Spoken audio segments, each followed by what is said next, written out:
हाँ बाबर। ओ बहु की हाल ने? ओए यार, तुसा कौम नु केड़े काम ते ला छड़िया है?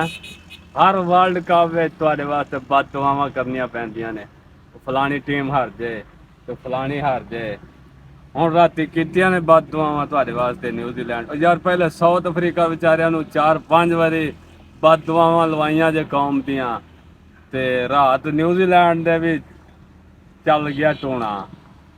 ਉਹ ਯਾਰ ਹੁਣ ਗੱਲ ਇਹ ਵੇ, ਮੇਰੀ ਗੱਲ ਸੁਣ ਪਾਓ ਓਏ, ਤੁਸੀਂ ਸੈਮੀਫਾਈਨਲ ਚ ਉੱਪੜ ਜਾਓਗੇ, ਠੀਕ ਹੈ?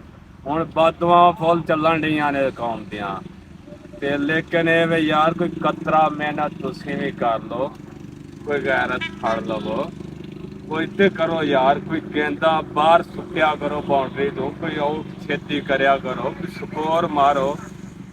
ਕੋਈ ਤੁਸਾਂ ਵੀ ਯਾਰ ਹਿੰਮਤ ਕਰੋ। ਹੁਣ ਸਾਰਾ ਤੁਸਾਂ ਕੌਮ ਨੂੰ ਲਾ ਦੇਣੋ ਵੀ ਫਲਾਣੀ ਕੌਮ ਟੀਮ ਵਾਸਤੇ ਬਦਦੁਆ ਕਰ ਲੋ, ਤੇ ਫਲਾਣੀ ਵਾਸਤੇ ਕਰ ਲੋ, ਫਲਾਣੀ ਫਲਾਣੀ ਕੋਲ ਜੱਜੇ ਤੇ ਫਲਾਣੀ ਟਮਕੀਣੀ ਕੋਲ ਹਾਰ ਜੇ।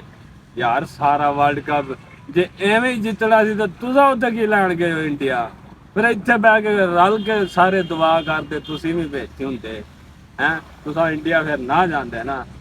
ਹੁਣ ਗੈਰਤ ਕਰੋ, ਕੋਈ ਜਣਾ ਨਾ, ਤੁਸਾਂ ਵੀ ਗੈਰਤ ਕਰੋ, ਕਤਰਾ ਜਿਹੜਾ ਨਾ ਹੁਸ਼ਿਆਰ ਹੋ ਕੇ ਜਿਹੜਾ ਨਾ ਅਗਲੇ 2 ਮੈਚ ਜਿੱਤ ਲਿਓ, ਤੇ ਅਸੀਂ ਵੀ ਕੁਝ ਜਿਹੜਾ ਨਾ ਕਮਾਈ ਕਰ ਸਾਂ ਤੁਹਾਡੇ ਵਾਸਤੇ।